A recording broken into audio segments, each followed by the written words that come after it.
तो आज के पिके कार्ड रीडिंग में हम पता लगाएंगे इस सवाल का जवाब कि ईश्वर आपसे क्या चाहते हैं, भगवान आपसे क्या चाहते हैं, यूनिवर्स आपसे क्या चाहता है। मैं हमेशा आपको बताती हूँ कि यूनिवर्स आपको क्या गाइडेंस देता है और आपको किसी पर्टिकुलर स्थिति में क्या करना चाहिए। लेकिन आज हम जानना चाहेंगे कि ईश्वर आपसे क्या चाहते हैं, भगवान आपसे क्या चाहते हैं, या यूनिवर्स आपसे क्या चाहता है। ठीक है, चलिए देखते हैं।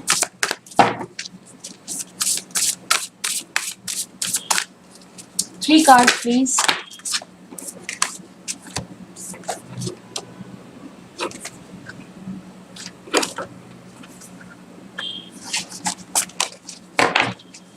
One more, please.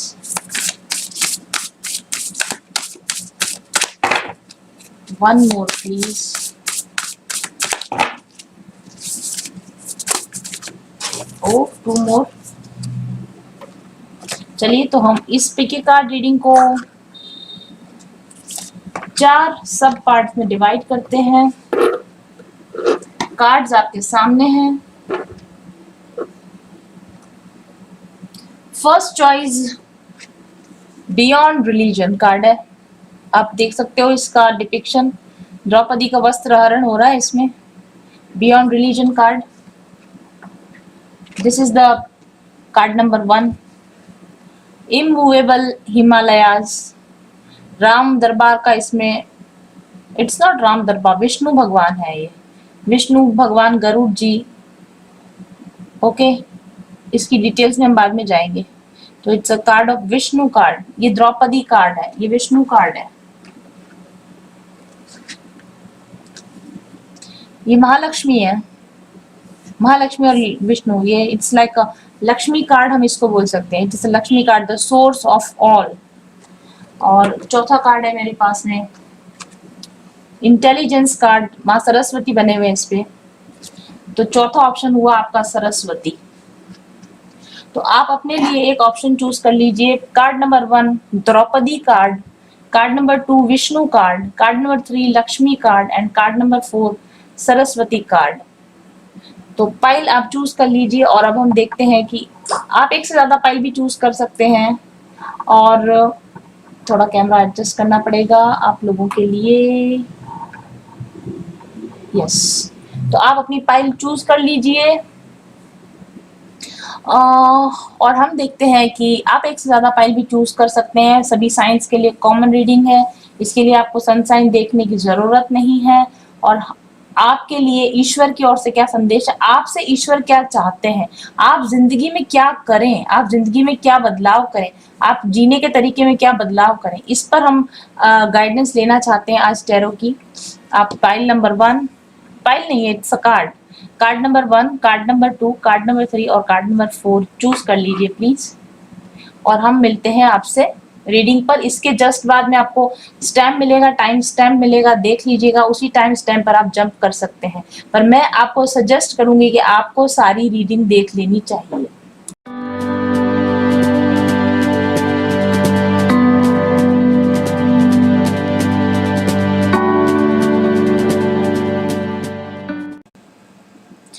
तो अगर आपने द्रौपदी कार्ड चुना है, कार्ड नंबर 1 आपने चुना है, तो आपने इस एनर्जी को समझने की कोशिश की है, या आप इस इंसिडेंट से भगवान क्या प्रेरणा देना चाहते हैं ये आप जानना चाहते हैं। दैट डज मीन्स कि आप जानना चाहते हैं कि कृष्ण भगवान ने द्रौपदी के साथ में ऐसा क्या किया, क्यों किया, कैसे उसकी मदद की, या मुझे अपनी जिंदगी में ऐसे लोगों का सामना करना पड़े जो मेरी सम्मान को ठेस पहुंचा रहे हो, तो उनके उस समय में मुझे क्या करना चाहिए था। इस तरह के शायद अनकॉन्शियस माइंड में आपके सवाल हो, इस वजह से आपने इस डेक को, इस कार्ड को आपने चूज किया हो। तो देखिए, मैं आपको एक बात बताती हूँ, इस डेक को अगर हम पीछे पलट कर देखते हैं ना, तो इसके ऊपर गीता चैप्टर 18 वर्स 65 एंड 66 का इसके अंदर वो लगा हुआ है, दिस मंत्र श्लोक बना हुआ है। तो अगर आप भी चाहें तो इसको आप मैं ध्यान से बता देती हूँ आपको। चैप्टर 18 वर्ड 65 66, श्लोक संख्या 65 और 66 है, चैप्टर नंबर 18 है। और ये जो श्लोक है, 2 श्लोक है यहाँ पर, और वो श्लोक यहाँ पर ये कहते हैं कि थिंक ऑफ मी ऑलवेज, हमेशा मेरा ध्यान करो, मेरे भक्त बन जाओ। तू मेरा भक्त बन जा, तू मुझ में मन करने वाला हो, तू मुझ में मेरा पूजन करने वाला हो, तू मेरे को नमस्कार कर, और ऐसा करने से तू मुझे ही प्राप्त हो जाएगा। ये इस कार्ड में है। मैं तेरे सामने तेरे सामने मतलब भक्त के सामने। यहाँ पर भक्त कौन है? अर्जुन है। तो वो अर्जुन से कह रहे हैं कि मैं तेरे सामने प्रतिज्ञा करता हूँ, और वह ऐसी प्रतिज्ञा हर एक भक्त के सामने करते हैं कि मैं तेरे सामने प्रतिज्ञा करता हूँ क्योंकि तू मेरा अनंत प्रिय है, अत्यंत प्रिय है। और अगर तू मेरा पूजन करता है, मेरा नमस्कार करता है, मेरे मन में लगने वाला होता है, तो तू मुझे ही प्राप्त करेगा, तो तू मुझे मिलेगा। ऐसा यहाँ पर लिखा हुआ है।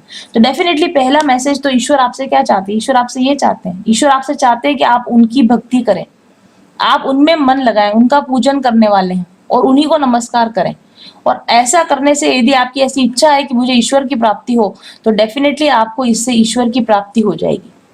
और इस कार्ड का ये भी मैसेज है कि आपको अपने अहम को छोड़ देना चाहिए, आपको अपने अहंकार को छोड़ देना चाहिए, क्योंकि जब तक आप अहंकार में ऑपरेट करेंगे, जब तक आपके अंदर अहम है, जब तक आपके अंदर ईगो है, तब तक अगर आप चाह रहे हैं कि ईश्वर आपको मिल जाए, तो ईश्वर आपको नहीं मिलेगा। और यही चीज इस कार्ड में यहाँ डिपिक्ट की हुई है। द्रौपदी का जब चीरहरण हो रहा था उस समय में उनके अहम, उनका ईगो, आप देख रहे हैं साड़ी इसने पकड़ रखी, दोनों हाथ से साड़ी पकड़ रखी, छूटने नहीं दे रही, क्योंकि वो कृष्ण पे विश्वास करती, वो कृष्ण का भजन करती, वो कृष्ण की भक्त है, लेकिन उनका ईगो अभी तक उनको अलाउ नहीं कर रहा है कि 100% कृष्ण को डिवोट हो जाए। अभी भी वो अपनी कोशिश जारी रखे हुए, ईश्वर से मदद तो पुकार रही है, ईश्वर को तो पुकार रही है सॉरी, मुझे गला खराब है आज मेरा। तो वो ईश्वर को तो पुकार रही है, लेकिन फिर भी अपने हाथ से भी प्रयास कर रही है कि मेरा चीर मेरे हाथ से ना छूटे। तो ईश्वर कह रहा है कि तुम अगर अपने अहम के थ्रू अगर जाना चाहते हो और अपने अहम से मुझे पाना चाहते हो, या तुम्हें लगता है कि अहंकार भी रहेगा और मैं भी तुम्हारी लाइफ में रहूंगा, तो ऐसा नहीं हो पाएगा। या तो पहले अपने अहम को छोड़ो, तभी तुम मुझे पा सकते हो। या तुम अपने आप को मेरा भक्त कहते हो, तो अहंकार मैं कर लूंगा, इस भावना से आप बिल्कुल अपने आप को फ्री कर लीजिए। मैं कुछ नहीं करता, जो करता है ईश्वर का करता है, मैं स्वयं ईश्वर का हूँ, मैं संसार का हूं ही नहीं, ये संसार भी ईश्वर का है। ऐसी भावना आपको अंदर, अपने अंदर जागृत करने की जरूरत है आपको। ऐसा आपसे ईश्वर चाहते हैं। और जब आप ईश्वर के हो जाते हैं और ईश्वर आपका हो जाता है, उसके बाद आप जिंदगी में कोई भी काम करें तो वो काम ऑटोमेटिकली आपका पूजा में कन्वर्ट हो जाता है। संसार का काम करें तो भी आप पूजा ही कर रहे होते हैं, आप घर का काम करें तो भी आप पूजा ही कर रहे हो। मैं जब टैरो रीडिंग करती हूँ, मैं यही मान के करती हूँ, ईश्वर का काम मैं कर रही हूँ, ईश्वर के लोगों को ईश्वर का संदेश पहुंचाने का काम कर रही हूँ। तो इस वक्त मैं यहाँ भी बैठ के मुझे ऐसा लगता है मैं पूजा में ही बैठी हुई हूँ।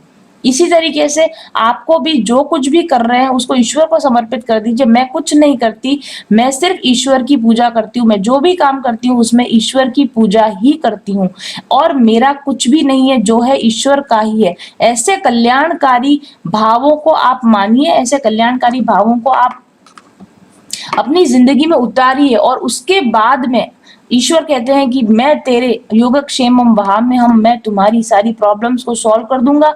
मैं तुमको वो मदद ऑफर करूंगा जो मदद तुम्हें चाहिए, जिस मदद के लिए तुम मुझे पुकार रहे हो। लेकिन वो तुम्हें कब मिलेगी? जब तुम पूरी तरह से पहले मुझे समर्पित हो जाओ। आपको पता है, जिन लोगों को इंडियन माइथोलॉजी पता है, जब तक द्रौपदी ने अपने दांत से साड़ी पकड़ रखी थी, अपने हाथ से साड़ी पकड़ रखी थी, तब तक भगवान मदद करने नहीं आए। जैसे ही उसने दांतों से साड़ी छोड़ी और दोनों हाथ ऊपर उठाकर हे कृष्ण बोलने लगी, उसी वक्त उसका चीर जो था कृष्ण भगवान ने बढ़ा दिया था। यानी आपको सरेंडर करना है तो फिर कंप्लीट सरेंडर कीजिए। सरेंडर ऐसा नहीं होता कि मैंने 80% तो भगवान पर डिपेंडेंट हो गई या 90% भगवान पर डिपेंडेंट। नो, या तो आप भगवान पर डिपेंडेंट होते हो या आप भगवान पर डिपेंडेंट नहीं होते हो। 100% ईश्वर पर जो डिपेंडेंट है वही एक्चुअल में भक्त है।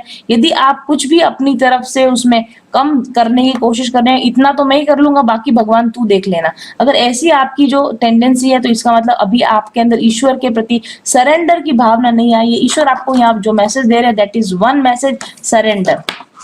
मुझ पर सरेंडर कर दो, मेरा विश्वास करो कि तुमको मैं डिसोन नहीं करूंगा। तुमको जो जब जहां जिस चीज की जरूरत है वो तुमको मिल जाएगी, लेकिन तुम मेरे लिए सरेंडर करो, ऐसा आपके लिए मैसेज है। अब उसके बाद में ये नहीं कि मैंने भगवान का सरेंडर कर दिया तो मेरे लिए, जब अब तो मैं पूरी भगवान की भक्त हो गई, अब मेरे लिए ऑब्स्टेकल क्यों आ रहा है, अब लोग मुझे परेशान क्यों कर रहे हैं, अब मेरे लिए प्रतिकूल परिस्थितियां क्यों आ रही हैं।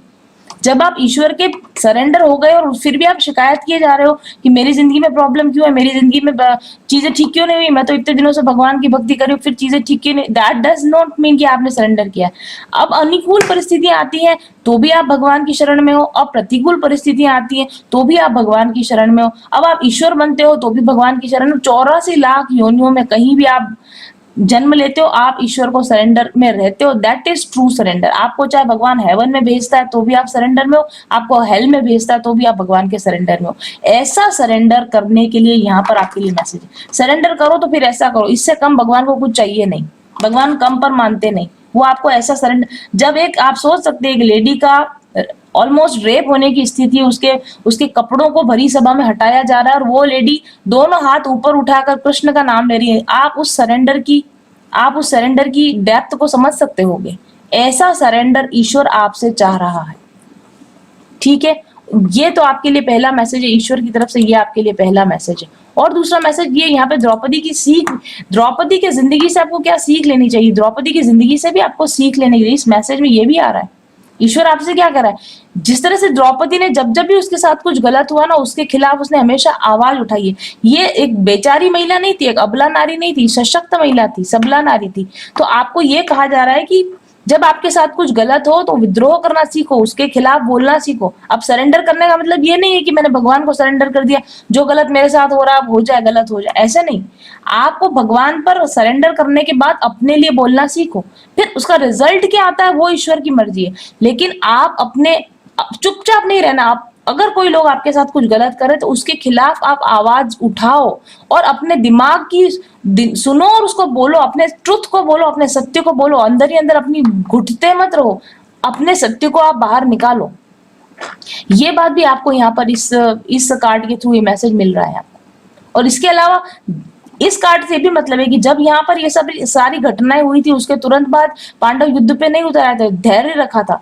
आपके साथ अगर कुछ अन्याय होता है, आपके साथ कुछ होता है तो आप धैर्य के साथ में वेट कीजिए, न्याय होगा। और जब न्याय होगा तो हमेशा सही को सही और गलत सही की विजय होगी। तो आप ईश्वर पर भरोसा रखिए। यदि आपके साथ कुछ गलत हुआ है और आप सरेंडर करके ये सोच रहे अभी तक कुछ नहीं हुआ, अभी तक कुछ नहीं हुआ, तो आप थोड़ा धैर्य रखिए, ईश्वर आपको न्याय जरूर से देगा। ओके। और आपको अपने साथ में ऐसे लोगों को रखना चाहिए कि जब आप कठिन समय में हो, जब आप परेशानी में हो, तो आपके आसपास ऐसे लोग रहने चाहिए जो आपकी रक्षा कर सके। आप देख रहे हो कि द्रौपदी के पास 5-5 हस्बैंड थे लेकिन कोई उसकी रक्षा नहीं कर सका, तो क्या काम के ऐसे लोग जो आपकी समय आने पर रक्षा ही नहीं कर सके। तो अपने आप को ऐसे लोगों के साथ में, भीड़ के साथ में अपने आप को कनेक्ट करके मत रखिए, ऐसे लोगों के साथ अपने आप को कनेक्ट करके रखिए जो समय आने पर आपकी रक्षा कर सके। और जब 5-5 हस्बैंड के होते हुए भी द्रौपदी ने किसी को हेल्प नहीं किया, अपनी खुद पर भरोसा रख रखा था, अपने पर भरोसा और अपने भगवान पर भरोसा। यानी कितनी भी कठिन परिस्थितियां आ जाए या कितने भी लोग आपके साथ में हो ना, आपको अपने ऊपर भरोसा कभी नहीं छोड़ना। दूसरे पर भरोसा उतना नहीं करना कि आप समय आने पर आपको पता चले कि मेरा भरोसा गलत साबित हुआ। इसलिए आपको ये सब करने की इस कार्ड से सीख दी जा रही है कि द्रौपदी के अंदर जो गुण थे या द्रौपदी ने जो गलतियां करी वो गलतियां आप ना करें, और द्रौपदी के जो गुण थे वो गुण आपके अंदर भी होने चाहिए। और ये कार्ड एक बात और भी बताता है, आपके हस्बैंड होते हैं, आपके भाई होते हैं, आपके पिता होते हैं, लेकिन विश्वसनीय पुरुष मित्र का होना भी एक लेडी की जिंदगी बहुत जरूरी होता है। और ये हमारे समाज में मान्य नहीं है। हमारे समाज में ऐसा कहा जाता है कि लेडी के साथ में जेंट्स की दोस्ती नहीं हो सकती, एक लड़का और लड़की कभी दोस्त नहीं हो सकती। ये बात द्रौपदी ने और कृष्ण ने गलत साबित की है। अपनी पूरी जिंदगी में वो एक दूसरे के बहुत ही अच्छे मित्र रहे हैं और हर समय पर सही सलाह दी, एक दूसरे की हेल्प के लिए अवेलेबल रहे हैं। जब कृष्ण की उंगली कटी थी तो द्रौपदी ने चीर फाड़ कर दिया था, उस समय कृष्ण की पत्नियां नहीं थी उसकी हेल्प के लिए। और जब चीरहरण हुआ था तब कृष्ण मदद के लिए द्रौपदी के उसके हस्बैंड नहीं थे। तो ये मान्यता को भी उखाड़ फेंकने की जरूरत है कि एक हस्बैंड एक मेल और एक फीमेल एक अच्छे जेन्युइन दोस्त नहीं हो सकते। पर हाँ, जेन्युइन दोस्त आप तभी हो सकते हैं जब आपके इंटरनल मैस्कुलिन और इंटरनल फेमिनिन आपका बैलेंस होता है। जब आप इंटरनली बैलेंस होते हैं ना, तभी आप किसी मेल के साथ में दोस्ती की भावना से जुड़ सकते हो। नहीं तो फिर आपका इंटरनल डिस्टॉर्शन और सामने वाले व्यक्ति का इंटरनल डिस्टॉर्शन, आप दोनों की जो कमी है वो आप दोनों को एक दोस्ती के भाव से बढ़कर फिर प्रेम प्यार और अफेयर वाली स्थिति में ले आती।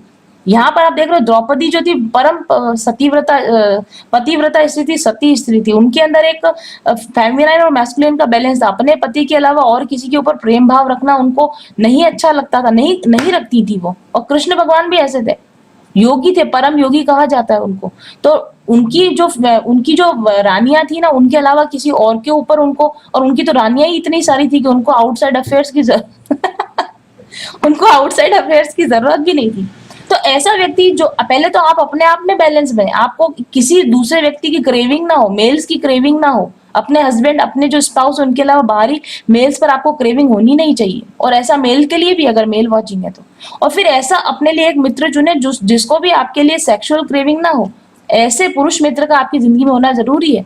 जब आप कहीं ऐसी स्थिति में आप फंस रहे हो कि आपके ब्रदर, आपके रिलेटिव्स आपकी मदद नहीं कर सके, तो ऐसे समय पर आपके जो दोस्त हो, अच्छे दोस्त हो, आपकी मदद कर सकते हैं। ठीक है। और अपने अधिकारों के लिए ईश्वर पर विश्वास रखकर उसके बाद अपने अधिकारों पर लड़ना आप सीखिए, ऐसा आपके लिए इस कार्ड के अंदर मैसेज आ रहा है। और अब मैं आपको अब एक और बात बताती हूँ। ये चीज तो मुझे हमेशा से कंफ्यूज करती थी कि मुझे पता था कि द्रौपदी कृष्ण की इतनी बड़ी भक्त भी थी, उनकी दोस्त भी थी, और कृष्ण तो सर्वज्ञ है, उनको तो हमेशा पता था कि द्रौपदी के साथ ऐसा होने वाला। क्या कोई ईश्वर क्या, एक ही ईश्वर है। क्या कभी ईश्वर ऐसा कर सकता है कि उनको पहले से पता हो? पहले तो वो अपने अपने भक्त को ऑकवर्ड सिचुएशन में डालेंगे, पहले तो वो उसको ऐसी सिचुएशन में डालेंगे कि उसके साथ ये सारा कुछ गड़बड़ हो, और फिर उसकी हेल्प के लिए आएंगे। मतलब कि दुनिया को दिखावा करना है क्या? दोस्ती का दिखावा कर रहे हैं कि हेल्प का दिखावा कर रहे हैं? तो मेरे को ये चीज हमेशा से ऐसा लगता था। और फिर बाद में जाके कुछ दिनों पहले मुझे एक ऐसा आर्टिकल मिला था जिसमें ऐसा लिखा था कि द्रौपदी का चीरहरण कभी हुआ ही नहीं था। ये मिथ है। हमारी जो इंडियन माइथोलॉजी में मिथ्स बहुत सारे होते हैं, जबकि अगर ओरिजिनल महाभारत को उठाकर आप देखोगे तो ओरिजिनल महाभारत में फर्स्ट थिंग तो ये है कि दुर्योधन ने कभी कहा ही नहीं कि द्रौपदी का चीरहरण किया जाए। कहने वाला कर्ण था। कर्ण ने ऐसी राय दी थी कि द्रौपदी की नहीं, उन्होंने कहा था कि पांडवों की और द्रौपदी के, इनके जो राजसी वस्त्र होते हैं ना, उनको उतार लिया जाए। राजसी वस्त्र इस सारे कपड़े नहीं होते। राजसी वस्त्र का मतलब होता है पर्टिकुलर जो उनके हाथों में वो दोनों हाथों में कैरी करते हैं ना, येलो कलर का पीतांबर बोलते हैं आई थिंक उसको।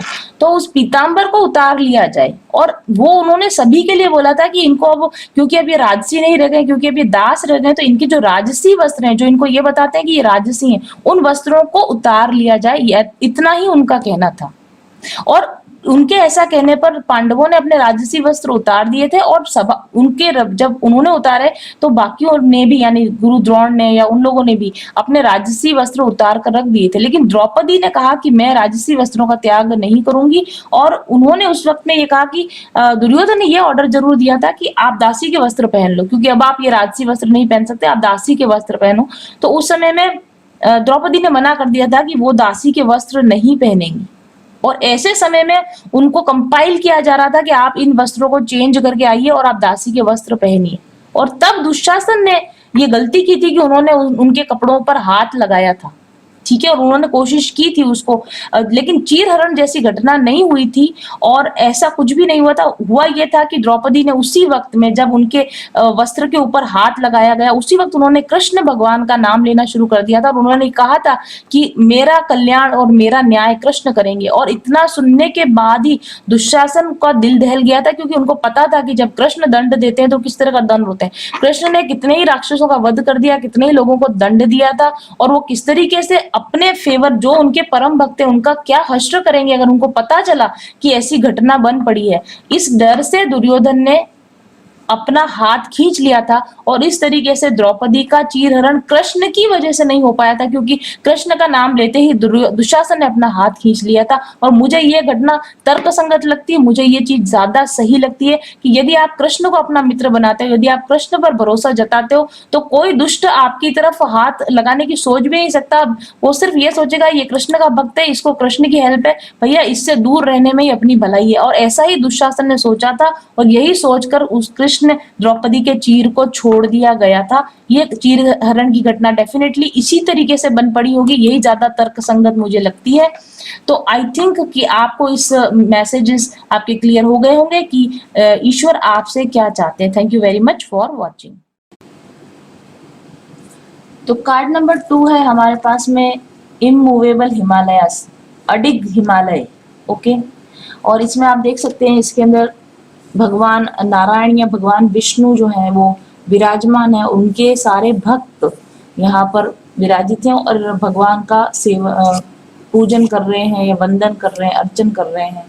गरुड़ जी हैं यहाँ पर, आई थिंक नारद जी हैं, ओके। और सभी देवी देवता जो उनके खास भक्तों में, जिनको हम उनके पार्षद बोलते हैं, भगवान के पार्षद, तो ये भगवान के पार्षद उनके आसपास बैठे हुए हैं। भगवान के इतना निकट जाने के लिए उनके पार्षद ही बनना पड़ता है, ठीक है।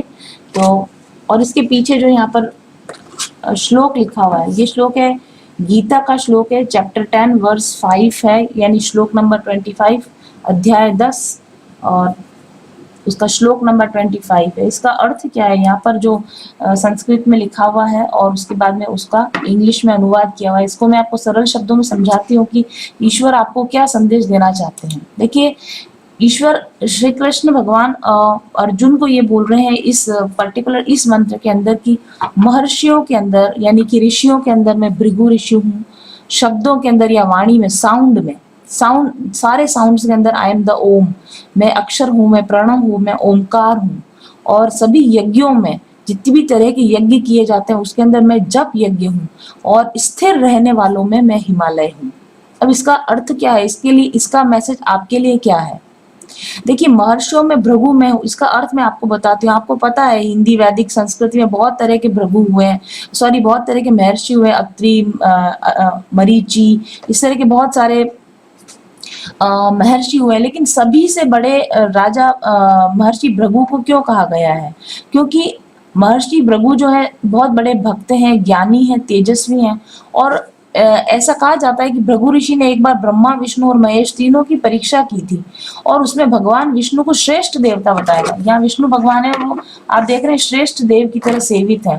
तो उन्होंने भगवान विष्णु को श्रेष्ठ देवता बताया था, क्योंकि भगवान विष्णु की नम्रता के गुण के कारण। ब्रह्मा जी और विष्णु जी और अगर महेश, तीनों की तुलना की जाती तो सबसे अधिक नम्र जो भगवान है, सबसे अधिक जेनरस और सबसे अधिक जो हम्बल भगवान है, वो दैट इज द विष्णु भगवान। और इनको इनकी हम्बलनेस की वजह से श्रेष्ठ देवता घोषित किया गया था महर्षि भृगु के द्वारा। तो ये मैसेज आपको यह किया जा रहा है कि नम्रता का जो गुण होता है ना, वो आपको महान बना देता है। यदि आपके अंदर कितनी भी तरह के गुण है, लेकिन अगर आपके अंदर नम्रता नहीं है, यदि आपको बात कहने की तरीका नहीं है, उसी बात को अगर आप अच्छी तरीके से, नम्र तरीके से आप नहीं बोल सकते हैं, तो फिर आपका ईश्वर होना भी व्यर्थ है। समझ में आया? तो आपको यहाँ पर ईश्वर क्या करें, आपको यहाँ पर नम्रता का उपदेश दिया जा रहा है कि नम्र बनिए। दूसरा, भगवान कहते हैं कि अक्षरों के अंदर मैं प्रणव हूँ, यानी ओमकार हूँ। आपको पता है कि भगवान का साकार रूप भी होता है, जैसे कि विष्णु रूप, और निराकार रूप भी होता है। लेकिन जब पहली बार निराकार ईश्वर ने अपने आप को प्रकट किया था, तो शब्द के रूप में किया था, किसी रूप में नहीं किया था, स्वरूप में नहीं किया था, एक साउंड के रूप में अपने आप को प्रकट किया था। और वो साउंड था, ओम का साउंड था। और ओम का जो साउंड है, उसका ना ही तो किसी धर्म से लेना देना है, ना उसका किसी जाति से लेना देना है, ना ही उसका संस्कृति से लेना देना है। यदि आप ओम शब्द का उच्चारण करते हैं, तो आप परम ब्रह्म के साथ बहुत जल्दी अपने आप को आप कनेक्ट कर पाते हैं। तो ओम शब्द का उच्चारण कीजिए और ओम शब्द का स्मरण कीजिए, ऐसा भी मैसेज इसके अंदर आता है। और जो व्यक्ति ओम शब्द का उच्चारण करके और भगवान का, निराकार ब्रह्म का स्मरण करके शरीर को छोड़ता है, वो परम गति को प्राप्त होता है। आप ये जो लोग देख रहे हैं ना, ये सभी परम गति को प्राप्त हुए लोग, यानी इनका जन्म नहीं होता, ये हमेशा ईश्वर के पास में रहते हैं।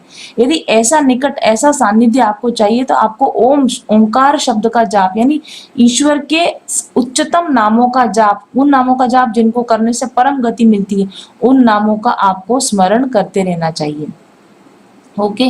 और तीसरा ये कहते हैं कि यज्ञों के अंदर मैं जप यज्ञ हूँ। बहुत अलग अलग तरह के यज्ञ होते थे पुराने हमारे भारत में, जैसे वो अश्वमेध यज्ञ होता था, या फिर कहीं पे राजसूय यज्ञ होता था, डिफरेंट तरह के यज्ञ होते थे। लेकिन उन सभी यज्ञों के अंदर बहुत सारे पदार्थ लगते थे, बहुत सारे सामान लगते थे, बहुत उसकी बहुत ही विधियां होती थी, जो कि बहुत ही पॉइंट टू पॉइंट होनी चाहिए थी, उसमें कोई गलती नहीं होती थी। यज्ञ ऐसा होना चाहिए था, उसमें कोई दोष नहीं होना चाहिए था। यदि उसके अंदर कोई दोष हो जाता था, तो सारा किए कराए पे पानी फिर जाता था, उसका कोई फल नहीं मिलता था। इसलिए भगवान कह रहे हैं कि यज्ञ यज्ञ ही करना है, और वो भी कलयुग के अंदर यज्ञ करना आपके हमारे लिए आसान नहीं है। लेकिन यज्ञ का फल अगर आप लेना चाहते हैं, तो आप जप यज्ञ कीजिए। जप यज्ञ का अर्थ होता है भगवान के नाम का जप करना, भी अपने आप में एक प्रकार का यज्ञ है। यदि आप इस यज्ञ को करते हो, तो आपको किसी भी बड़े यज्ञ को करने का फल इसमें मिल जाता है। लेकिन इसका प्लस पॉइंट यह है कि ऐसा यज्ञ करने के लिए आपको किसी पर्टिकुलर पदार्थ की, किसी विधि की जरूरत है नहीं, और इसमें कोई दोष आएगा ही नहीं, क्योंकि भगवान के नाम में किसी प्रकार का दोष नहीं होता। तो बिना दोष का, बिना विधि का, मतलब हमारे अपने कहावत होती है ना, हींग लगे ना फिटकरी रंग आवे चोखा, जो अपने हिंदुओं में या हिंदी कहावत है कि हींग लगे ना फिटकरी रंग आए चोखा। ऐसा यज्ञ अगर आपको करना है तो आप भगवान के नामों का स्मरण कीजिए। स्मरण को करने से या भगवान के नाम का कल्याण करने का फल न सिर्फ हिंदू को नहीं मिलेगा, इसका हिंदू मुस्लिम से लेना देना नहीं है। आप हिंदू हैं या मुसलमान हैं या बौद्ध हैं या जैन हैं, आप अपने ईश्वर के नाम का जब आप जाप करते हैं तो आपको उसमें बहुत पुण्य मिलता है, आपके पापों का नाश होता है, शमन होता है, और आपको ईश्वर के करीब होने का, सानिध्य होने का, ईश्वर के अपने पास होने का एहसास होता है। ये मैसेज भी आपके लिए इसके अंदर है। और चौथा, भगवान कहते हैं कि स्थिरों के अंदर में हिमालय। स्थिर का मतलब क्या होता है? स्थिर का मतलब किसी भी तरह से हिलने डुलने वाला नहीं, किसी परिस्थिति में भी स्थिर रहने वाला। यानी किसी भी तरह की परिस्थिति जिंदगी में हो, जो स्थिर रहता है वो ईश्वर को प्रिय होता है। इसीलिए भगवान कहते हैं कि मैं हिमालय हूँ, क्योंकि हिमालय स्थिर रहता है।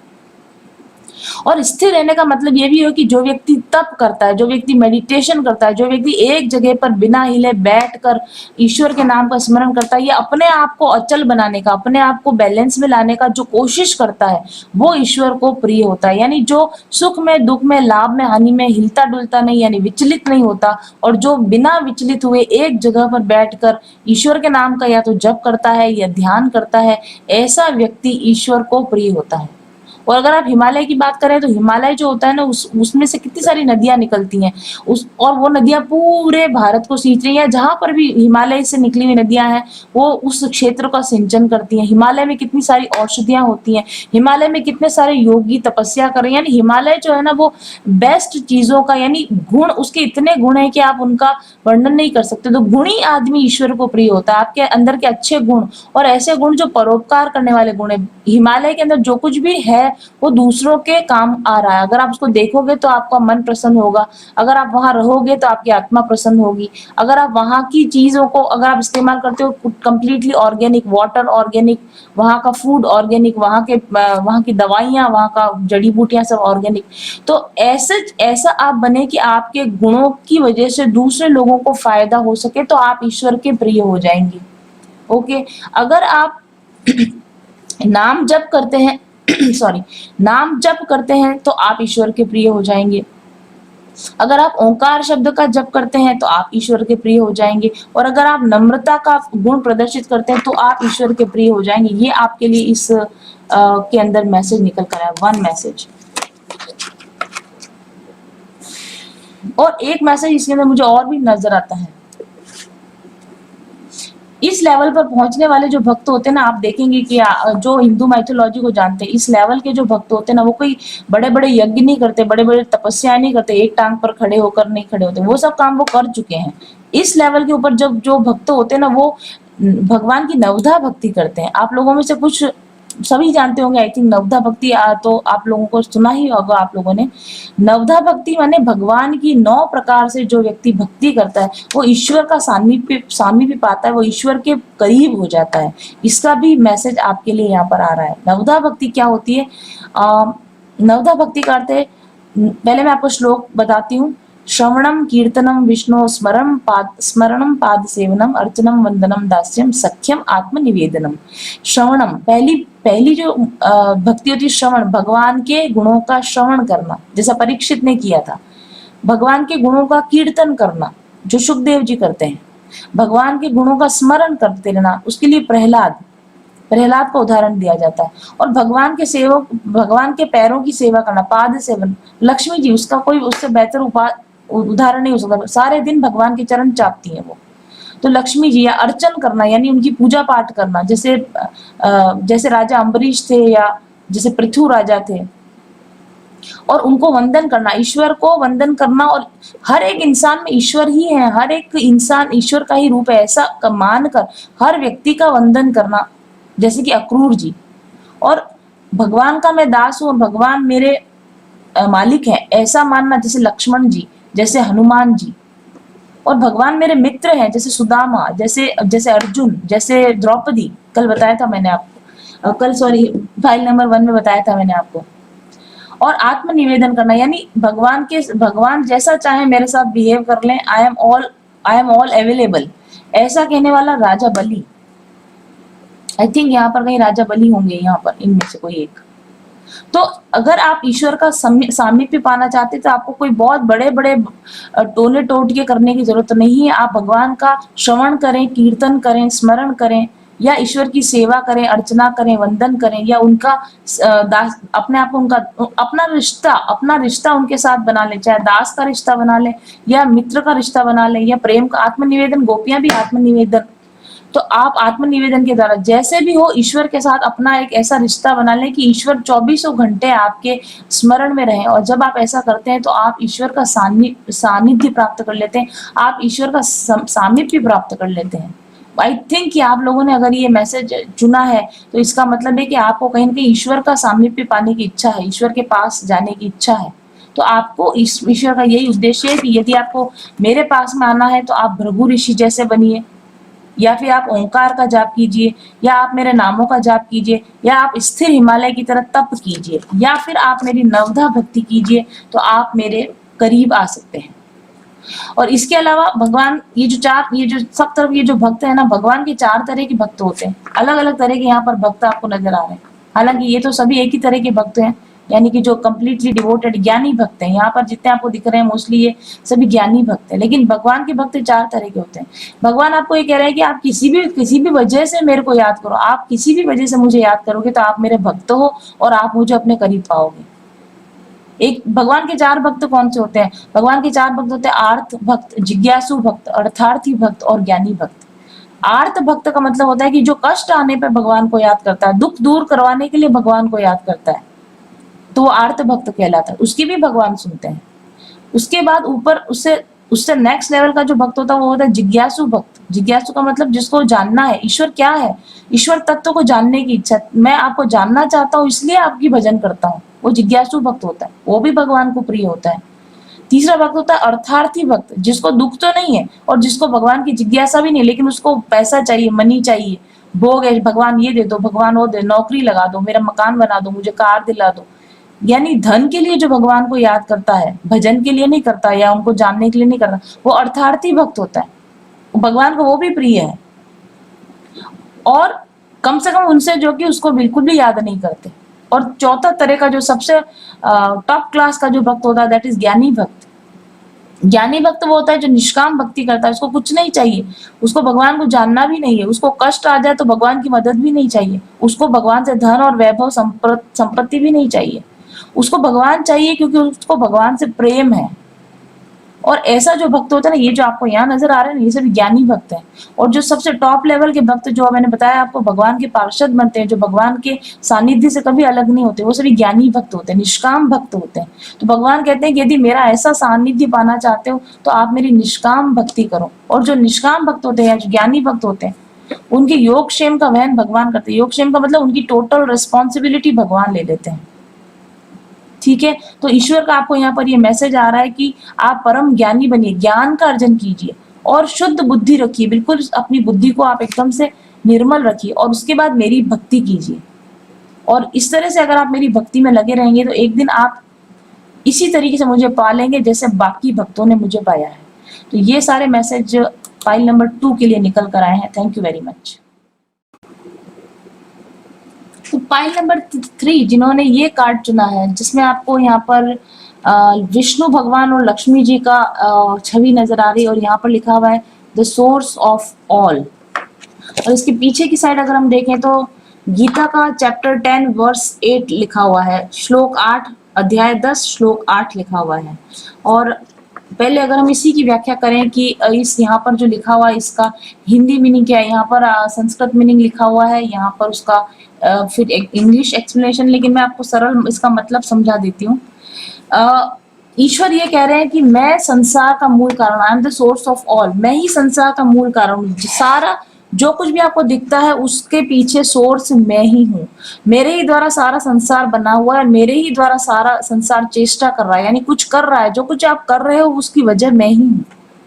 और ये आपको ये मैसेज देने की वजह क्या है, क्यों भगवान आपको ये बता रहे हैं कि जो कुछ कर रहा हूँ वो मैं ही कर रहा हूँ। मुझे ऐसा लगता है कि आप लोगों ने जिन्होंने इस कार्ड को चुना है वो कहीं ना कहीं अपने आप को ऐसा मानते हैं कि अपनेपन का अभाव है, उनको अपनेपन अपना अपनापन नहीं मिला लोगों से, या फिर हो सकता है आपको शायद आपकी पेरेंट्स के साथ में उतना अटैचमेंट फील ना होता हो, या शायद आपको आपके पेरेंट्स का उतना सहयोग ना मिलता हो जितना आपने सोचा था कि मेरे पेरेंट्स मुझे सपोर्ट करेंगे, या पेरेंट्स को इन जनरल जितना सपोर्टिव होना चाहिए शायद आपको उस तरह का सपोर्ट नहीं मिला, या फिर आपको इन जनरल लोगों का वो सपोर्ट, वो सहयोग नहीं मिला जो आपको चाहिए था। तो ईश्वर आपको कह रहे हैं कि डू नॉट गो एल्सवेयर, कहीं और मत जाओ। अगर तुम्हें सपोर्ट चाहिए तो come to us. Us means Vishnu and Lakshmi, these are the divine couple, the ultimate couple. सभी के माता पिता अगर आप कोई हैं तो विष्णु और लक्ष्मी है। यदि कोई और आपका सपोर्ट नहीं कर रहा तो ये आपके पेरेंट्स हैं, ये आपके गार्डियन है। आप मुझे अपना गार्डियन मान लो, आप मुझे अपने सारा जो कुछ भी आपका दुख है मुझे सौंप दो, आप मुझ पर विश्वास कर सकते हो, आप मेरा सपोर्ट ले सकते हो। ऐसा मैसेज आपके लिए यहाँ इस कार्ड में निकल कर आया, इस श्लोक में निकल कर आया। मैं हूं सबका कारण, इधर उधर दौड़ भाग करने की जरूरत नहीं, यहाँ वहां भटकने की जरूरत नहीं है। Just come to me, just come to us, not me, just come to us. She is the mother and I am your father, where are you looking elsewhere. आप इधर उधर देख ही क्यों रहे हो, क्यों देख रहे हो आप इधर उधर, जबकि आपको देखने की जरूरत ही नहीं है। This is the first message of this card. और दूसरा इसमें बहुत ही इंपॉर्टेंट मैसेज जो मुझे नजर आ रहा है, अगर आप देखो तो लक्ष्मी जी जो है ना वो 3D वर्ड का प्रतीक है, यानी धन, संपदा, जमीन जायदाद, यानी कि 3D फिजिकल वर्ड का प्रतीक है। और विष्णु भगवान भक्ति और ज्ञान यानी कि 5D का प्रतीक है, स्पिरिचुअल वर्ड का प्रतीक है। तो अगर आपको एक सफल बैलेंस जीवन बिताना है ना तो वहां पर आपको 3D और 5D में बैलेंस चाहिएगा। आप में से बहुत सारे लोग ऐसे होंगे जो कि सोचते होंगे कि धन संपत्ति, अगर आप भक्त हैं तो आपको धन संपत्ति कमाने की क्या जरूरत है, यदि आप ईश्वर के डिवोटी हैं तो आपको क्यों इकट्ठा करना चाहिए, धन क्यों इकट्ठा करना चाहिए। और कई लोग ऐसे होते हैं जो कि धन को कमाने के उनके इतने ज्यादा उनको ललक होती है कि उनको लगता है कि जिंदगी में धन नहीं कमाया तो क्या किया, बाद भक्ति तो बाद के लिए, बुढ़ापे के लिए, भजन तो हम बाद में कर लेंगे, अभी तो जवानी का समय, अभी धन कमाने का समय। जब 50-60 साल के हो जाएंगे, जब दुनिया में कोई हमको नहीं पूछेगा, तब हम भगवान को पूछने जाएंगे। तो यहाँ पर ईश्वर आपको ये बता रहे हैं, ये संदेश दे रहे हैं कि अपनी स्पिरिचुअल लाइफ और अपनी मटेरियल लाइफ का एक संतुलन बना के रखो। बहुत ज्यादा मटेरियलिस्टिक भी नहीं हो जाना और बहुत ज्यादा भक्त भी नहीं हो जाना। अगर आप गृहस्थ हैं, अगर आप सन्यासी नहीं है तो, अगर आप सन्यासी हैं तो डेफिनेटली आपका धन से, हालांकि आजकल तो सन्यासियों के पास भी धन होता है और धन जरूरत होती है, धन की जरूरत इसलिए आपको तो रोटी चाहिए, 2 रोटी चाहिए, आपको तन ढकने के लिए कपड़ा चाहिए और एक छत चाहिए। जो ओरिजिनल आपकी नीड होती है, रोटी, कपड़ा और मकान, वो तो बहुत कम धन से पूरी हो जाती है। लेकिन अधिक धन जो चाहिए होता है वो विश्व के कल्याण के लिए चाहिए होता है, दुखी लोगों का दुख दर्द दूर करने के लिए। अगर आपके पास पैसा ही नहीं होगा तो अगर आप किसी की हेल्प करना चाहोगे तो आप कैसे करोगे। जब आप खुद ही अपनी जरूरतों को ही पूरा नहीं कर पा रहे तो आपके पास कोई जरूरतमंद आया तो आप उसकी जरूरत को कैसे पूरा करोगे। और उसी तरह से आपके पास ज्ञान और भक्ति का होना भी जरूरी है। अगर कोई धन का अभाव वाला व्यक्ति आया तो आप उसको धन से मदद दे सकते हो, अगर कोई ध्यान के अभाव वाला व्यक्ति आया तो आप उसको अपने ज्ञान से मदद दे सकते हो।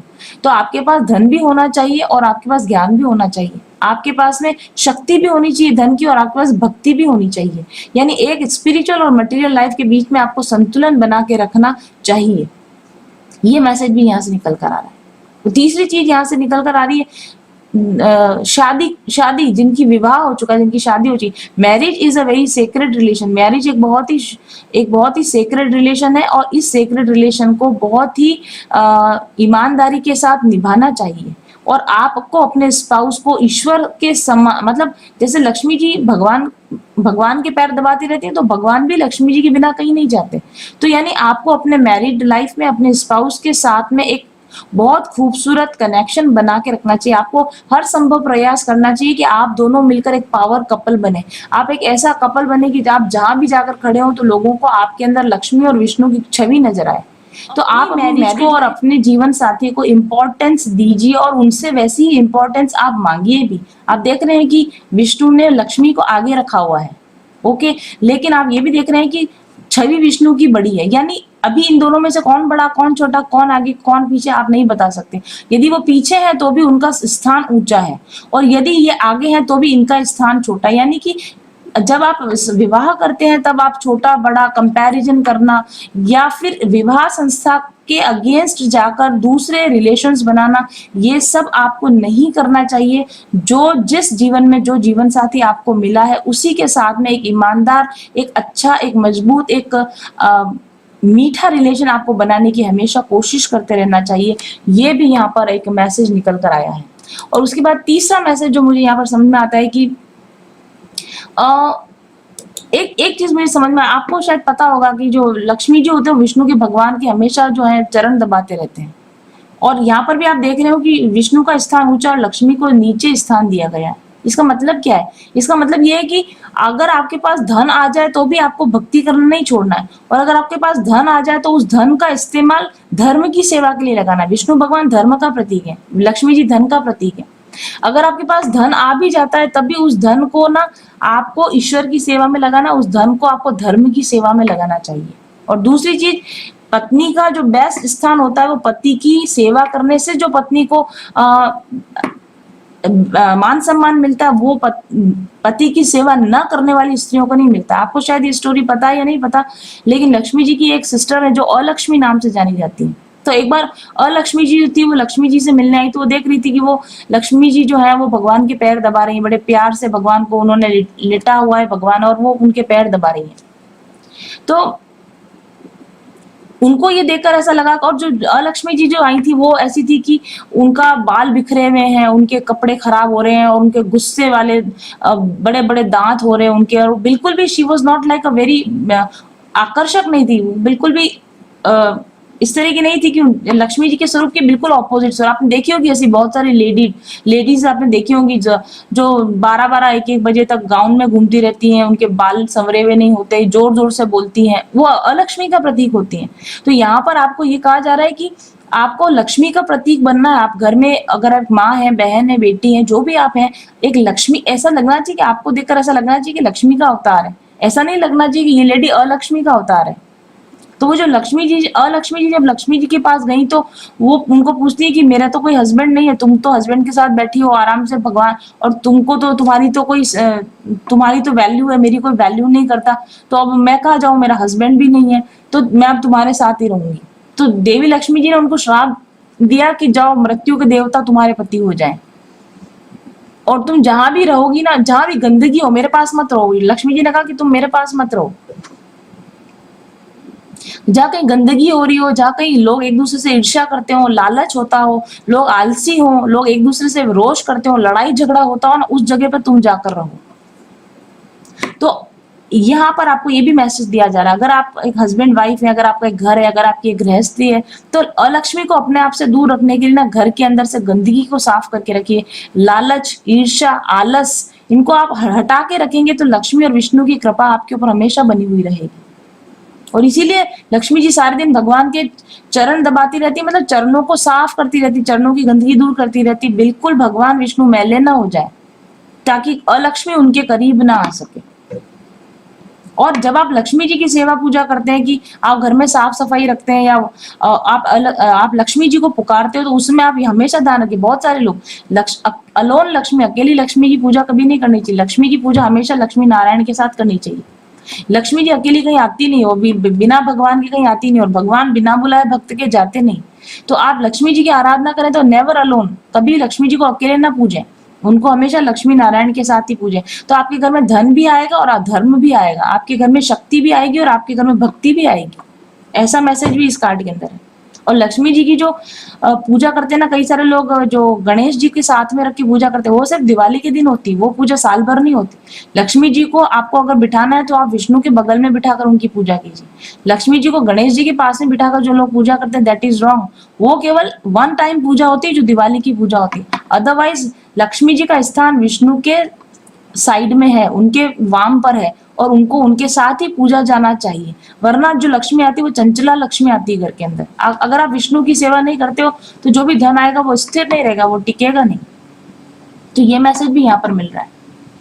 और एक और मैसेज भी मुझे यहाँ से मिल रहा है, आप यहाँ देख रहे हो शंख चक्र गदा पद्म, भगवान बड़े बड़े स्वरूप के अंदर शंख चक्र और गदा पद्म लेके बैठे हुए हैं। तो ये क्यों है, ये किस चीज का प्रतीक है? शंख जो है ना, ध्वनि का प्रतीक है, यानी घर के अंदर साउंड वाइब्रेशंस को ठीक रखो, और आपकी इंटरनल ये इंट्यूशन का भी प्रतीक है। आपके आंतरिक आत्मा की आवाज सुनते रहो और घर के अंदर साउंड वाइब्रेशंस के थ्रू नकारात्मक ऊर्जा को दूर करते रहो। घर में साउंड्स पॉजिटिव होनी चाहिए। आपके मुंह से जो साउंड निकल रही है वो भी पॉजिटिव, कोई म्यूजिक चला रखा है वो भी पॉजिटिव, कोई घर में टीवी वगैरह देखते हो तो उसकी भी जो साउंड्स आती है पॉजिटिव साउंड्स होनी चाहिए। ये साउंड का प्रतीक है, पॉजिटिव साउंड्स का प्रतीक है। और चक्र जो है ना, ये दृढ़ संकल्प का प्रतीक है। आप अपने जीवन में अगर आपने कोई लक्ष्य नहीं स्थापित कर रखा है, अगर आपने कोई संकल्प नहीं ले रखा, तो आप जिंदगी में कहीं पहुंच नहीं पाओगे। इसलिए अगर आप कहीं पहुंचना चाहते हो तो संकल्प करो, लक्ष्य बनाओ, एम बनाओ। ओके, और दूरदर्शी रहो। आपको पता है सुदर्शन चक्र दूर तक मार करता है, यानी दूरदर्शी रहो आप। और पद्म जो कमल का फूल होता है, कमल का फूल का अर्थ ये है कि अनासक्ति का प्रतीक है। मोह मत पालो। कीचड़ में रहकर भी कमल जैसे अपने आप को अलग रखता है, ऐसे संसार में रहकर भी अपने आप को संसार से निर्लिप्त रखो, अलग रखो। संसार आपके, कीचड़ जो है वो कमल के भीतर नहीं आता। संसार को अपने भीतर मत आने, संसार में आप रहो लेकिन संसार आपके भीतर ना रहे, ऐसे आप रहो।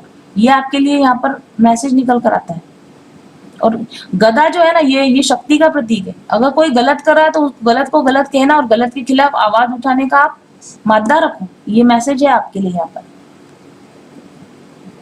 ओके, तो आई थिंक इसके यस, और एक मैसेज मुझे और भी आ रहा है इसके अंदर से। आप देख रहे हैं यहाँ पे जो लक्ष्मी जी है वो काफी 16 श्रृंगार किए हुए हैं। तो 16 एक जो मैरिड लेडीज होती हैं, आजकल का ऐसा ट्रेंड बन गया है कि इंक्लूडिंग मी, मैं सबको बोल रही हूँ, मैं अपने लिए भी ऐसा बोल रही हूँ कि आप जितना ज्यादा हो सके कैजुअल रहना पसंद करते हैं, कम से कम आप श्रृंगार पहनना पसंद करते हैं। लेकिन एक मैरिड लेडी को आदर्श स्थिति में, है ना, उसको 16 श्रृंगार करके रखना चाहिए। 16 श्रृंगार करके रखने का अर्थ ये होता है कि जो स्त्रियां 16 श्रृंगार करती वो अपना भाग्य भी बढ़ाती है और वो अपने घर परिवार का भाग्य भी बढ़ाती हैं।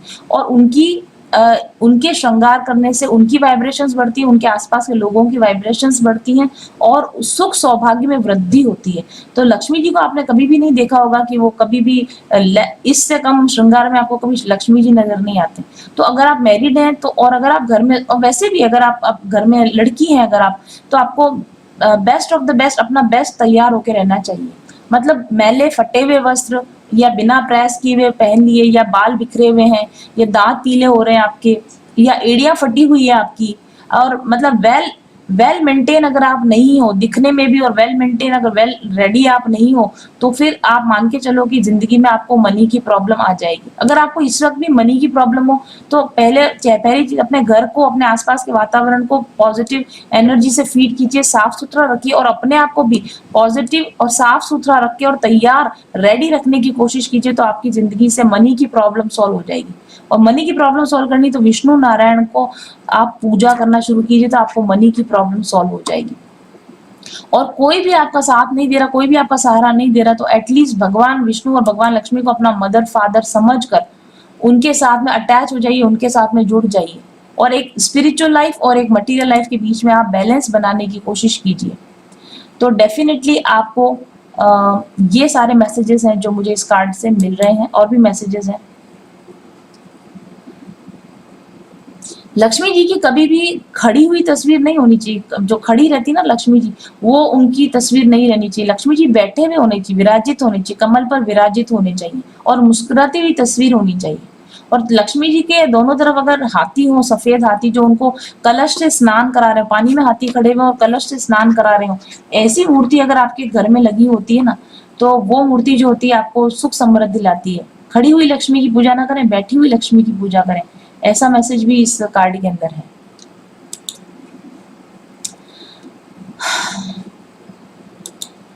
तो आई थिंक आपको इस कार्ड के मैसेजेस मिल गए होंगे। Thank you very much for watching. इससे और अधिक मैसेजेस की जरूरत है आपको तो आप दूसरी पाइल को भी देख सकते हैं। चलिए शुरू करते हैं पाइल नंबर 4।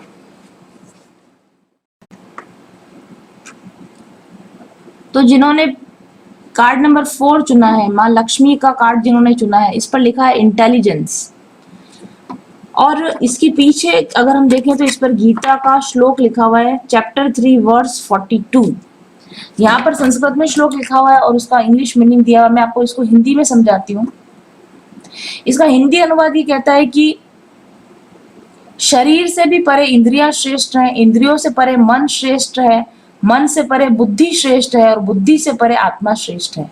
अब ये शरीर के लेवल से ऊपर उठकर, मन के लेवल से भी ऊपर उठकर, बुद्धि के लेवल से भी ऊपर उठकर आत्मा के स्तर तक पहुंचना। जो व्यक्ति शरीर को स्वयं नहीं मानता, इंद्रियों को, मन को, बुद्धि को भी मैं नहीं मानता, बल्कि मैं आत्मा हूं ऐसा मानता है, वही व्यक्ति वास्तव में इंटेलिजेंट है। कार्ड है इंटेलिजेंस का।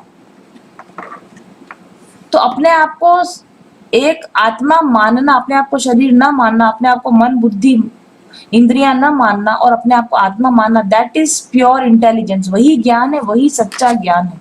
और वही सच्चा ज्ञान आपको प्राप्त करना है कि आप एक आत्मा है। ये आपके लिए मैसेज है कि आप एक आत्मा है। You are a soul, you are not a human being, you are not mother और फादर, और आप नाते रिश्तों से आपकी आइडेंटिटी नहीं है, शरीर से आपकी आइडेंटिटी नहीं है, आपके पद से आपकी आइडेंटिटी नहीं है, आपकी आत्मा आपकी आइडेंटिटी है। इस इंटेलिजेंस को, इस ज्ञान को हासिल करना, आपको यह ज्ञान आपको हासिल करना है, और ये मैसेज आपके लिए निकल कर आया है।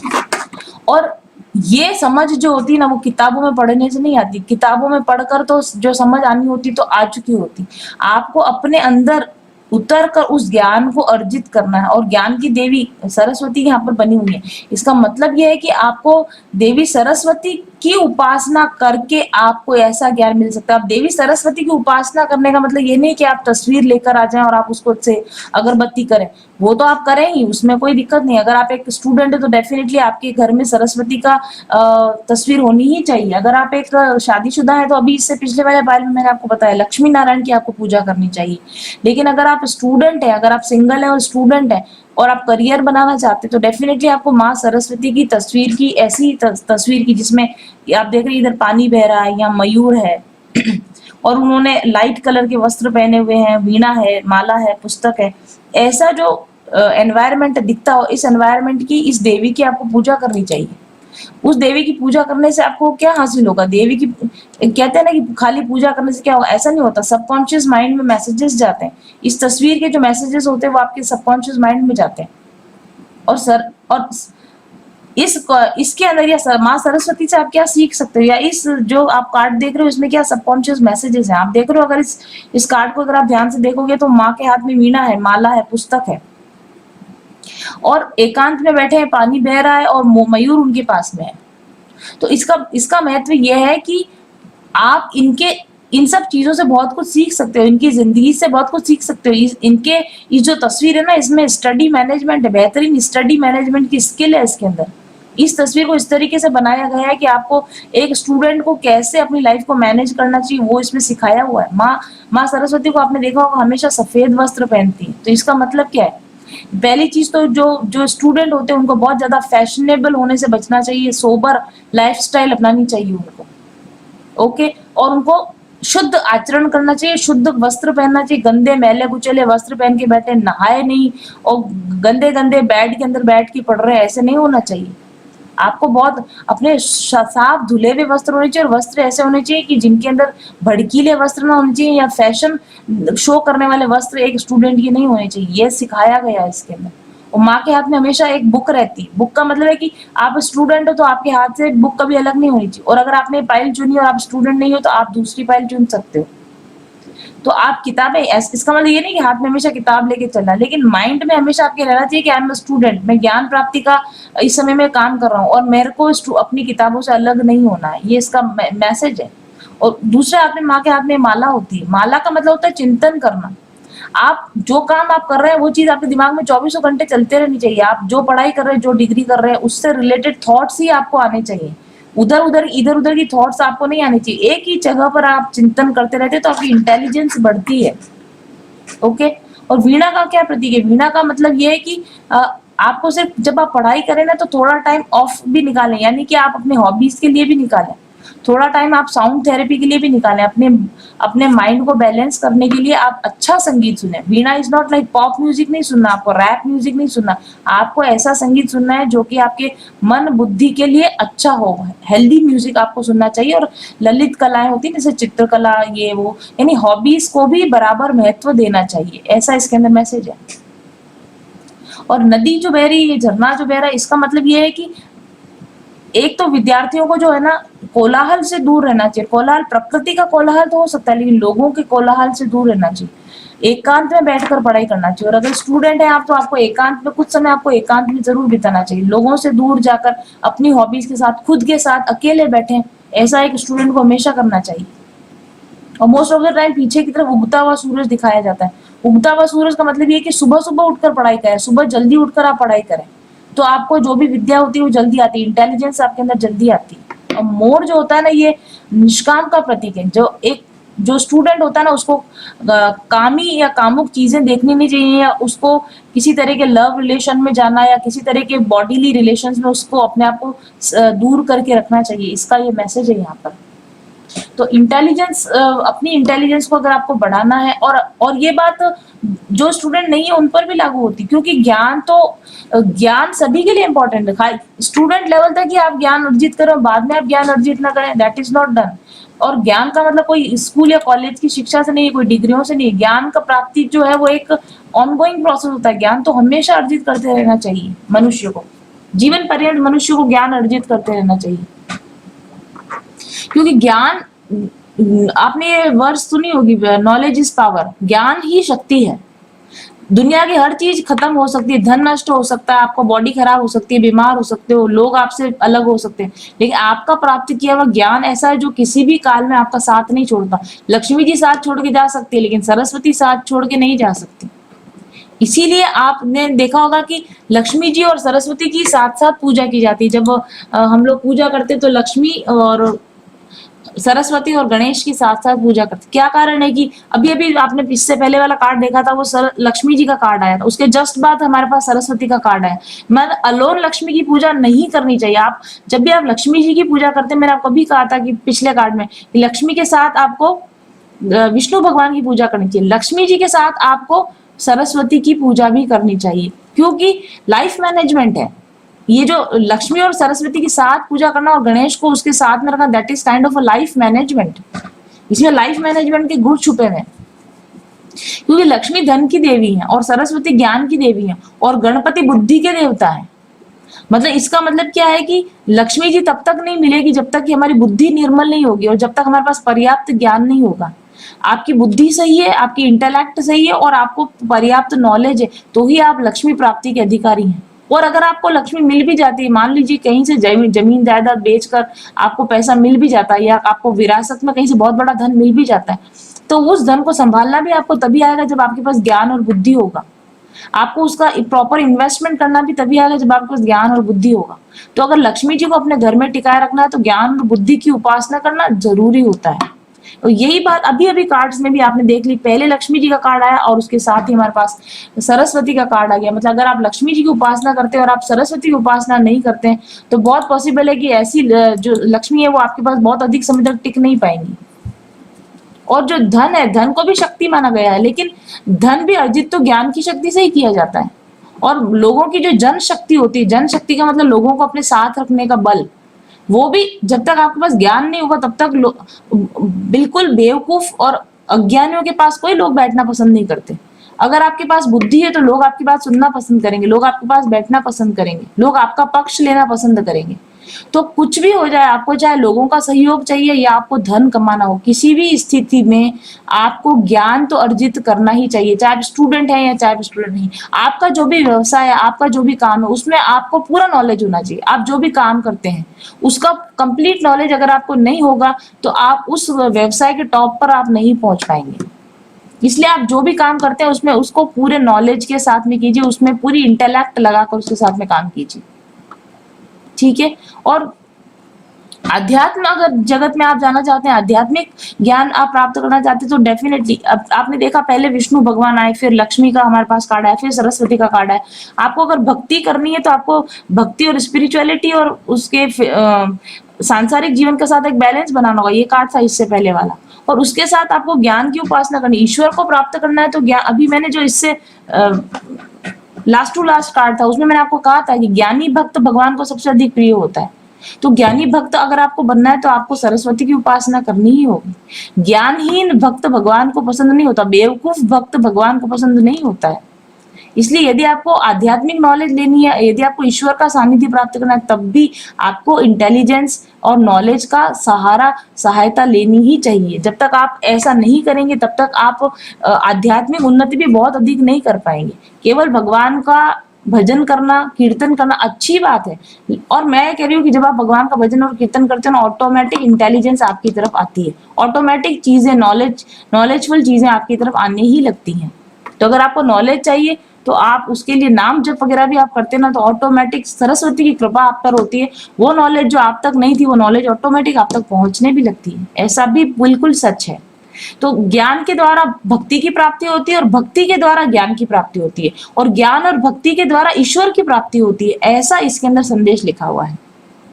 ठीक है, तो ये थे हमारे आज की pick a card reading. I hope आपको ये रीडिंग पसंद आई होगी, और thank you very much for watching. I will be back soon, till then stay happy, stay blessed, bye bye. Hello and welcome to mindful journey. अगर आप मेरे साथ एक टैरो सेशन बुक करवाना चाहते हैं तो सबसे पहले आपको अग्रिम बधाई, क्योंकि आप उन बहुत कम भाग्यशाली लोगों में से होंगे जिनके साथ मेरे स्पिरिट गाइड्स बातचीत करना चाहते हैं और आगे के जीवन के लिए सही दिशा निर्देश दिखाना चाहते हैं। मेरे टैरो रीडिंग सेशन में आपकी पास्ट, प्रेजेंट और फ्यूचर एनर्जीज को चेक किया जाता है। साथ ही आपके आकाशिक रिकॉर्ड्स और सोल इम्प्रिंट्स को भी चेक किया जाता है। चक्रा बैलेंसिंग कार्ड्स और अन्य बहुत सारे कार्ड्स के माध्यम से आपकी वर्तमान समस्याओं के सही कारणों का पता लगाया जाता है। आपके एनर्जी सिस्टम के ब्लॉकेजेस का पता लगाकर उनको दुरुस्त करने की गाइडेंस दी जाती है, और फाइनली आपको आपकी सभी समस्याओं के सही कारण, उनको दूर करने के तरीके, ब्लॉकेजेस को हील करने की टेक्निक और आपके सभी सवालों के जवाब दिए जाते हैं। साथ ही guided meditation, mantra healing, sound therapy, crystal healing therapy और अरोमा थेरेपी के सुझाव भी दिए जाते हैं। बुकिंग के लिए आप पेमेंट करके अपने नियत दिन और समय का इंतजार करें। बुकिंग डिटेल्स के लिए आप मेरे ऑफिस नंबर 7424830300 पर जानकारी प्राप्त कर सकते हैं। मेरे टैरो रीडिंग सेशंस के लिए आपको 15 से 20 दिन या शायद इससे भी ज्यादा इंतजार करना पड़ सकता है, क्योंकि मेरी बुकिंग्स एडवांस होती हैं। लेकिन अगर आपको कोई अर्जेंट इशू है और आप ज्यादा इंतजार नहीं करना चाहते हैं तो आप अपने लिए एडवांस फी पे करके एक अर्जेंट रीडिंग भी ले सकते हैं। एक बार टैरो रीडिंग लेने के बाद और मेरे बताए गए सभी उपायों को पूरा करने के बाद भविष्य में भी आप मेरे साथ में पर्सनल डेवलपमेंट सेशन या स्पिरिचुअल हीलिंग सेशन बुक करवा सकते हैं।